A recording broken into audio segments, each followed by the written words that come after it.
Hello guys, welcome to Telugu cinema ముచ్చట్లు. మలయాళంలో ఉన్న బెస్ట్ యాక్టర్స్లో బసిల్ జోసెఫ్ ఒకరు. ఓటీటీ పుణ్యమా అని జయ జయ జయ హే వల్ల బసిల్ జోసెఫ్ ఎవరనేది మనకు తెలిసింది. ఆయన రీసెంట్గా నటించిన సినిమా నునక్కులి. ఈ సినిమాకి థియేటర్లో మంచి రెస్పాన్స్ వచ్చింది.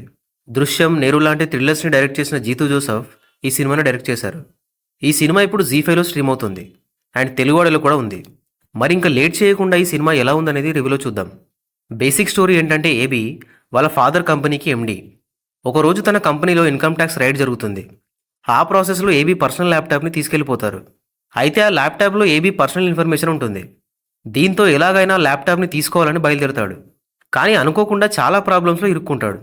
అసలు ఆ ల్యాప్టాప్లో ఏముంది, ఏబీకి ఎదురైన ప్రాబ్లమ్స్ ఏంటి అనేది సినిమాలో చూడాలి. సినిమా అయితే బాగుంది, నాకు నచ్చింది.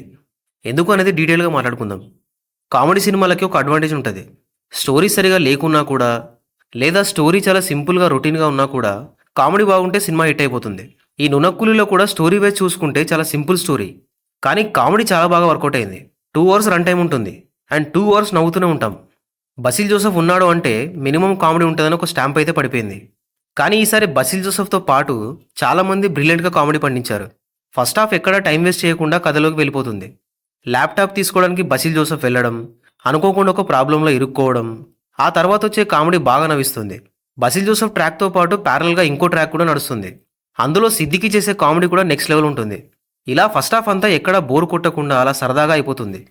సెకండ్ హాఫ్లో కూడా కామెడీ భలే ఉంటుంది, కానీ సెకండ్ హాఫ్ కొంచెం డ్రాగ్ అనిపిస్తుంది. అంతే తప్ప సెకండ్ హాఫ్లో కూడా పడి పడి నవ్వుకోవడానికి ఏమాత్రం డోకా లేకుండా కామెడీ ఉంటుంది. స్టోరీ ఎలా ఉంది ఏంటనేది చూడకుండా ఈ సినిమా చూస్తే 2 గంటలు హ్యాపీగా నవ్వుకుంటారు. తెలుగు డబ్బింగ్ కూడా చాలా బాగా సెట్ అయింది. జస్ట్ డబ్బింగ్ ఏదో పైపైన చేయకుండా మనకి కనెక్ట్ అయ్యేలా రాశారు డైలాగ్స్. ఫర్ ఎగ్జాంపుల్, ఒక సీన్లో షెర్లాక్ సంపత్ గురించి రావడం. ఇక అడల్ట్ కంటెంట్ అయితే ఏం లేదు. యాక్టింగ్ విషయానికి వస్తే ఏబీగా బసిల్ జోసెఫ్ సూపర్ అంతే. అసలు అంత న్యాచురల్గా ఎలా యాక్టింగ్ చేస్తాడో తెలియదు. చిన్న చిన్న ఎక్స్ప్రెషన్స్ అండ్ డైలాగ్స్తో నవ్వించాడు. గ్రేస్ యాంటోనీ కూడా చాలా బాగా పర్ఫామ్ చేసింది. పోలీస్ ఆఫీసర్గా చేసిన బైజూ సంతోష్ కామెడీ అయితే నెక్స్ట్ లెవెల్ ఉంది. చిన్న చిన్న డైలాగ్సే కానీ చాలా బాగా పేలాయి. ఆయనకి డబ్బింగ్ ఎవరు చెప్పారో కానీ పర్ఫెక్ట్గా సెట్ అయింది. ఇన్కమ్ ట్యాక్స్ ఆఫీసర్గా సిద్దికి కూడా చాలా బాగా చేశారు. సిద్దికి కామెడీ కూడా చాలా బాగుంది.